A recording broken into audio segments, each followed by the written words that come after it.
Tourism is an important element in the Gambia's economy, accounting for an estimated 20% of the country's GDP. Stakeholders in the tourism sector have long sought to improve the country's tourism offer. After months of in-depth study and evaluation by international consultants to produce a draft report, stakeholders in the tourism sector validated the long list and shortlist report on potential tourism sites.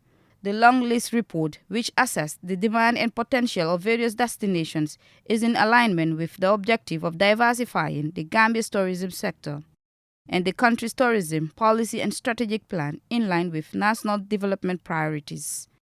Momodu Sise, the project director of the Tourism Diversification and Resilience in the Gambia project, said, the validation of the proposed shortlist of sites is a crucial step in the process of assessing and selecting tourism sites for potential development into viable products.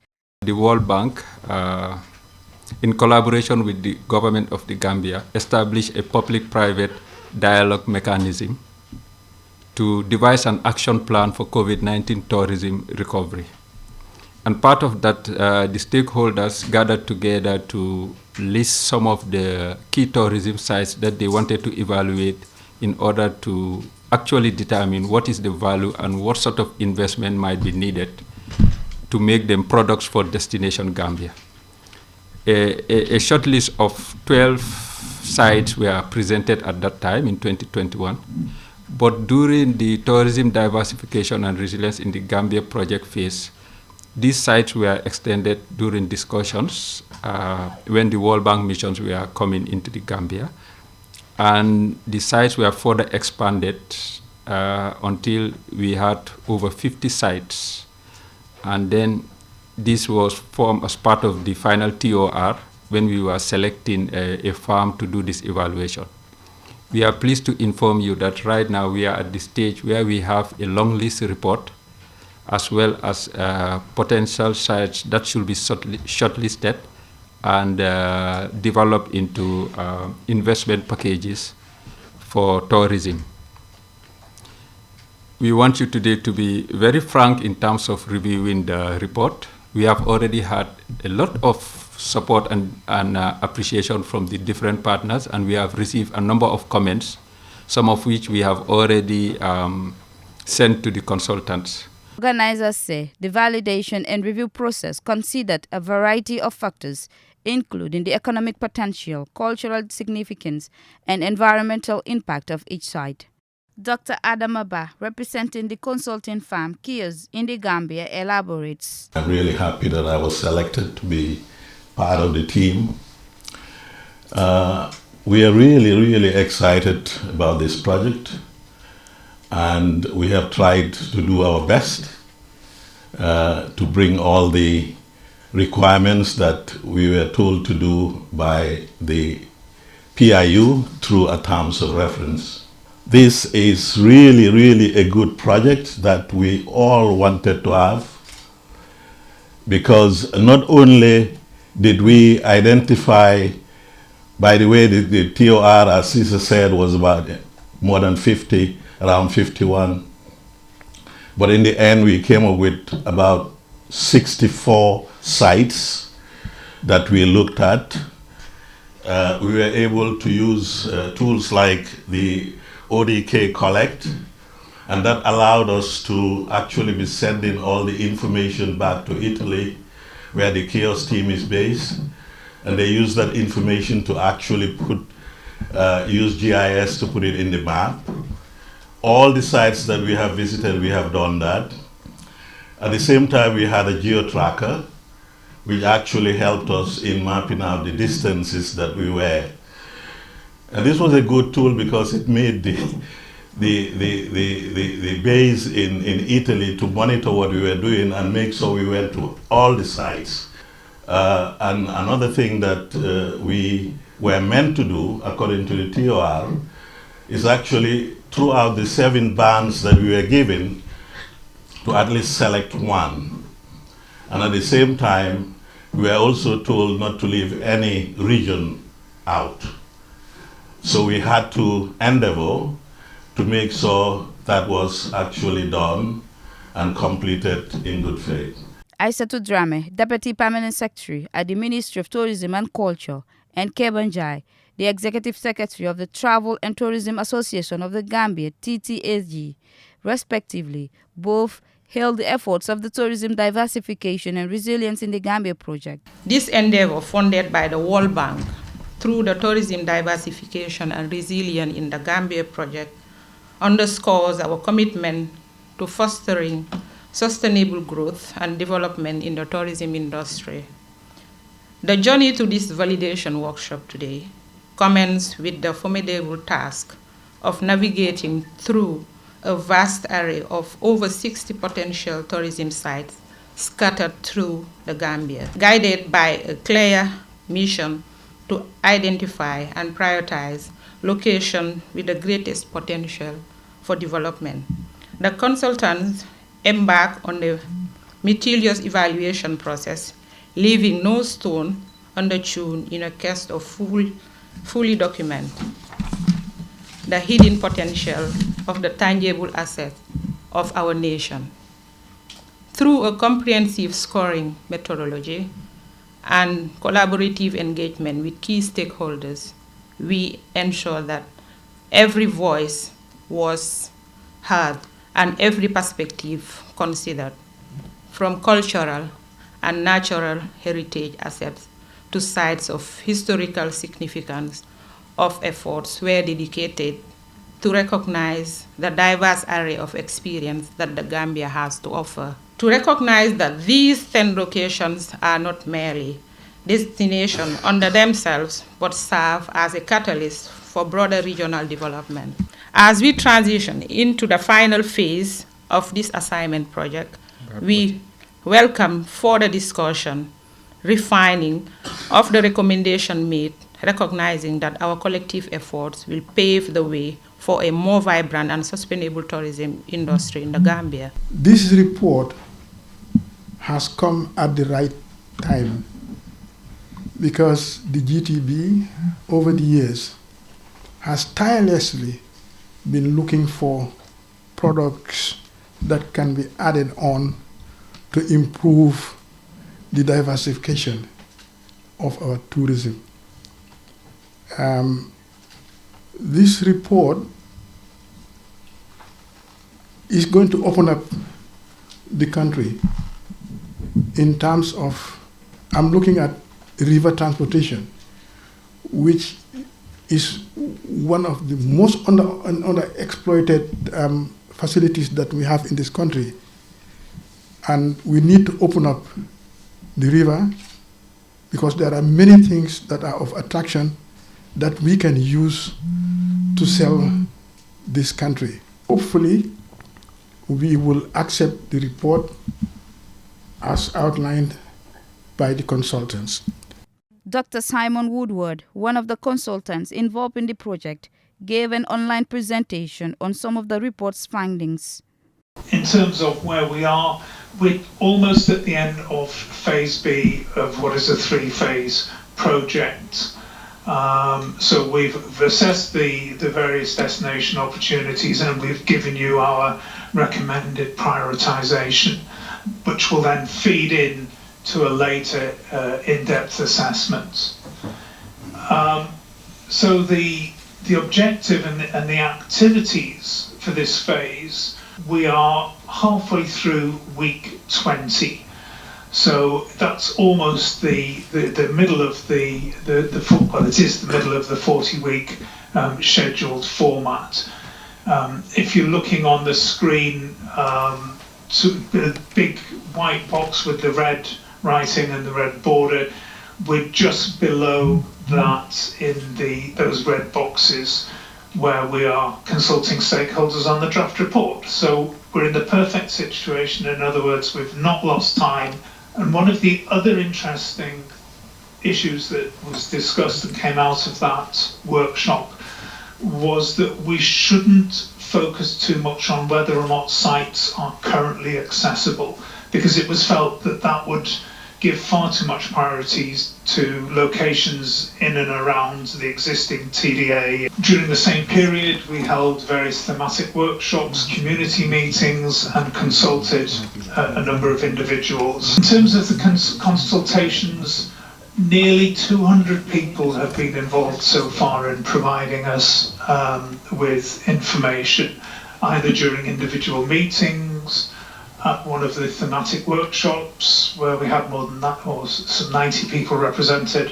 We were asked to add in Jimnak Island and Nuimi National Park as well, up in the north towards the border with Senegal, which took us to 61 locations. But we were also encouraged to add more sites if we came across them during our site visits. And in fact, 3 other locations were identified. So that gave us a total of 64. However, when we did the work and the visits, so Lucy, Adama and I met online, we went through that again. We then went away and scored every one of those 63 locations against 19 criteria, giving it a score of 1 to 5. I'm very happy to say that the statistical test confirmed there was no bias at all in the scoring, and that whilst there were some differences, they were not statistically significant. So I think we can be comfortable with the results that we will present to you. That was the outcome of the evaluation process that provided the foundations for our more detailed discussions at which we came up with the short list. We covered both sides of the river, almost up to the eastern border with Senegal. So a lot of ground was covered over those 3 weeks, and 86 other people were interviewed either on the road, when we were visiting particular locations. So we've been able to gather a wealth of views from all parts of the country, and from both male, female respondents, the youth, younger people, as well as other citizens. And we visited almost 50 different locations and communities doing this research. So it really has provided a wealth of information. The thematic workshops were held throughout March in, again, a number of different locations. These were generally led by my colleagues Lucy and Adama, and covered both some of the main themes like crafts, like water sports, parks and wildlife, but we also felt it important to talk to tour operators, bird guides, tourist guides, NGOs, development agencies, and so on. And then when we discussed the inception report, we were asked to add in Jimnak Island and Nuimi National Park as well, up in the north towards the border with Senegal, which took us to 61 locations. We then went away and scored every one of those 63 locations against 19 criteria, giving it a score of 1 to 5. We then added the scores together to provide one single score, which I've called here the overarching evaluation. I'm very happy to say that the statistical test confirmed there was no bias at all in the scoring, and that whilst there were some differences, they were not statistically significant. So I think we can be comfortable with the results that we will present to you. This is the final ranked list that we came up with. Kiang West National Park coming out top with 265. Historic Georgetown, which you will remember is that tentative World Heritage Site, coming out second. So in terms of the short list, we were required by the terms of reference to select at least one location per local government region, which were UNESCO World Heritage Sites, sites of historical significance, sites of cultural significance, parks and wildlife. We're recommending, if that goes forward, that it's combined in a cluster with the Kankrang Museum, also in Janjanbureh, and then nearby Cunkilling Forest Park and the Kingmo Samola too. Massive Stone Circles, World Heritage Site, lots of opportunity there. Some interesting ideas we have for Kotu Craft Market, Albreda and Jufre. Probably no surprise that's on a short list. Fort Bullen, the fort and the museum, Bassamens Waving Site, combined with the Alan Harry Pottery site, we think could make a really interesting investment opportunity in the far east of the country. And then finally the Kenya Jamengo Holy Site. So that's the list that we have proposed. They were able to, pinpoint over 61 sites. But reading through the report, we realized those sites are just, attractions scattered throughout the length and breadth of the country. Some are cultural, in nature, some are heritage oriented, some are, tangible, intangible, some are man-made. But what came out clearly is that, we are very deficient in terms of tourism products. So that makes this consultancy actually very important. The 10 are the ones that have the greatest potential. Now that is very important. People want to travel, to study people's way of life, to indulge in so it's more of a specialized nature. Tourism is very specialized nowadays, and it is very individualistic. People now are becoming very sophisticated. We all know this because trends change. Our technology is helping also change. What we are having today, 10 years ago, was not possible. This Zoom call. So that shows that things are moving very fast. So our industry also is moving very fast. Today, we need to come up with products that appeal to individuals, trying to help us come up with products that appeal to different market segments. And it would require a lot of sensitive investment. So that sensitive investment is the catchword, and also, climate change issues in tourism is very relevant, community dimension, trying to make tourism more beneficial to the people. There is no point developing tourism when 98% of your people are not benefiting from it. What they have there, I think, will help us achieve that. So coming to that, I have something here to share with you. Now, this data is based on the latest study GT Board conducted. Now, going to the beach is 86%. Visit craft markets 69%, visit to natural sites 44%, visit to cultural sites 37%. All what you have here conform to the recommendations of the master plan. That's what I want to buttress. The 10 TDAs are designed to open up our product to appeal to various segments. Western River TDA, Denton Bridge going right down to, around Makasutu area, Mandinari, Kubune. I didn't see that here. So perhaps you could look into that because craft market concept is a bit outdated. We need to come up with something new. I was even challenging them. I said, the people before us, the planners came up with this. Let's also develop something to live as a legacy. Create contrasting ambience at night. You can buy craft, but you can also eat, you can also interact, perhaps you can do some cultural entertainment, wrestling. So these are some of the things that I think I should share. On behalf of the GT board, I would say thank you very much. All the potential products mentioned are on the north. To have the North Bank or the South Bank featured as a tourist destination too, so that it can also link to the economy of that part of the country, we have to think about those potential tourism products that are on the south bank of the Gambia in the Central River region. There is one that bird watchers, if there is anybody here with me, would say is already going near extinction, which is the only place where you can find Egyptian plovers in this country is in Basse. And that site, with the level of development taking place in Basse, there will come a time it will not be there. Where I am right now, I think this should be one of the main points out of the 10 or 12 points you have. That is the Sadauda Kairaba Conference Center. MICE tourism needs to be promoted in this country. Thank you very much. It's fair to say that you've done justice to the task at hand.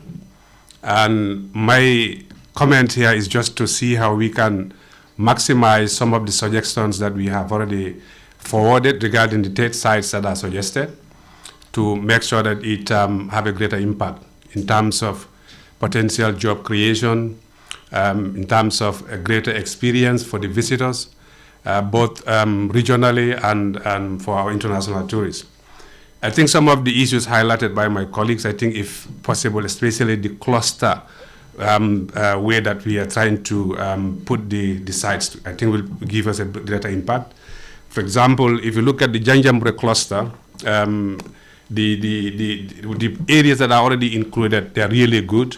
But if it is possible to include Mongo Park within the cluster, Kotu cluster, even though it's the craft market, and then the concept to turn it into a craft village, I think is very good. And the bazaar also, section of it, which is also very good because it's going to solve a lot of problems that we don't have, both not just for the tourists, but domestic as where families can go during the night and during the evening. I think that will also make a greater impact.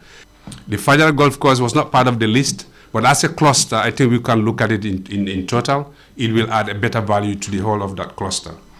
And then you look at Fort Blend. Fort Blend, that is the North Bank one. Doctor is talking about Jinak. We'll see how we can include Jinak if possible. That can go up to Kubune. Then you have also Galoya and Makasutu, all these areas up to Ndemban, because these are all areas that you have a deficit and then come back. And then you look at all the possible linkages within these areas. I think it will make the clusters better empowered. We do have niche markets well defined here in the Gambia, but not a lot of data on these markets from our traditional and non-traditional markets. In other words, our primary source markets and our investment markets, including we don't have visitor profiles yet. The good news there is that the project is working on hiring consultants to develop a national marketing strategy.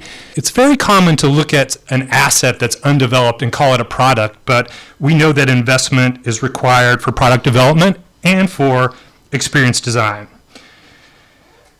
We also know that the products that we have are in demand from the market.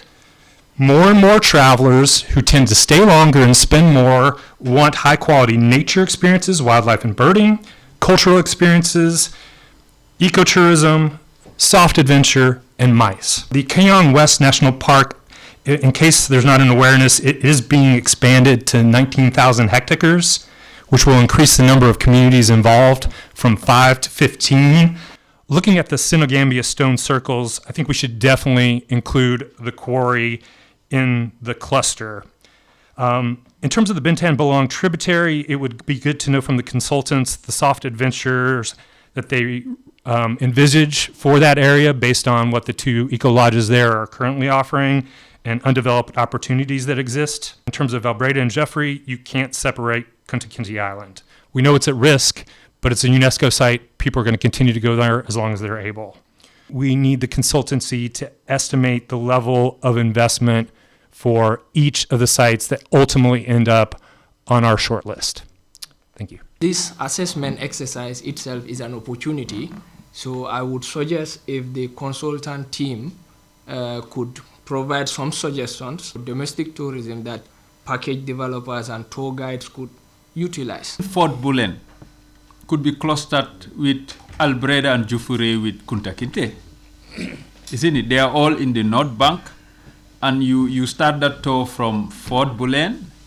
You could either use road or you could use a boat, and then you get to Albreda, and then you do Kunta Kinte. And they are all, the unique thing linking them, all of them, is that they are UNESCO heritage sites. We are looking at future investment. We're looking at what government can put in particular places that will also help not only that place, but also the cluster. Deliberate that we were given sites to look at. But of course, in developing the sites, just like we did with Janjanbureh, we can also think of Kunkiling as a place where investment can come in, because that's the way we are thinking. That you can develop Janjanbureh, but Kunkiling is another area where you need a jetty, where you need other things. The real investment should go to this place. Between the 10 sites that we've identified, you can begin to explore, other linkages. Mungo Park, as part of the product for Janjanbureh, I agree it's part of that. But if there is already investment going on with the memorial, which I believe is happening, it's one of the reasons we didn't think to include it now, because it's already addressed. Because we from the consultant point of view, we need some certainty because we now need to plan our next field visit. Good comments we received from the stakeholders, which we are going to give to the consultants, include the fact that they should also develop a kind of a write-up regarding even those sites which are out of the 10 in terms of what they may be good at. But it's already there, as Simon mentioned, that they have given a wealth of information in the index that they provided. So which means then, just to summarize that, say Abuko Nature Reserve might be developed in this way, that way, then that becomes something, a little write-up that GT board might take up, move to the final stage of working on the 10 that we are agreed. And the only change in the 10 is that Fort Bullen has been dropped, but not exactly dropped, but has been like clustered with Jufure and Albreda with the Kunta Kinte Island, right? And in place of that, we have the Nyomi National Park, which is coming, and they will look at this in terms of developing it with respect to ecotourism and especially bird watching. So that's the idea. And so look at it in terms of the Tanje bird reserves and then develop something there. But apart from that, everything else is good, and the consultants have been applauded for having a very robust methodology and coming up with a very good report, which will really enrich the tourism policy and development of the Gambia. For the Gambia, we all know tourism is very, very important. It contributes about double digits to the GDP of the economy, and as such, it's very, very important for the government because it creates over 40,000 employment, both directly and indirectly employment. And then it provides for the informal sector. It really supports our informal sector. Those are the taxi drivers, the fruit sellers, and all other key players in the informal sector of the economy. So as such, it is very, very important for our economic development, and especially this particular assignment that we are here to validate today, the 10 sites that have been identified by the consultants. I think those are very, very key. Currently, what the government is doing, we're trying to revitalize the river transportation system. I really thank the consultants and also the key stakeholders who are really present here for this remarkable achievement in this particular project. This is one of the heaviest resource envelope that the government of the Gambia received from World Bank, at the tune of I think 68 million US dollars for a period of 4 years. I think it's an opportunity for us to turn around our tourism sector, to realize the potential the tourism sector can offer to this country, and also create more opportunities for our young people. Currently, we have a challenge as a government. We have a lot of our young people that are not employed.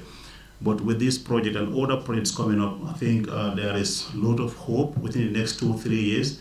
There will be a great turnaround in the tourism sector and all other tech sectors of the economy. On that note, I thank you very much for coming, and I really appreciate your time. Thank you so much. Some potential sites for tourism development include coastal areas with beautiful beaches and natural landscapes, historical sites of cultural significance, national parks, and nature reserves with unique flora and fauna, urban areas with thriving arts and entertainment scene, and adventure destinations with opportunities for hiking, water sports, and other activities. As regional competition to attract tourists intensifies, these stakeholders are confident that this thorough and transparent process will lead to the selection of top-quality tourism sites that will benefit both visitors and local communities, and that after today's engagement, the documents agreed upon will be successfully implemented to bring about the much-needed development in the tourism industry.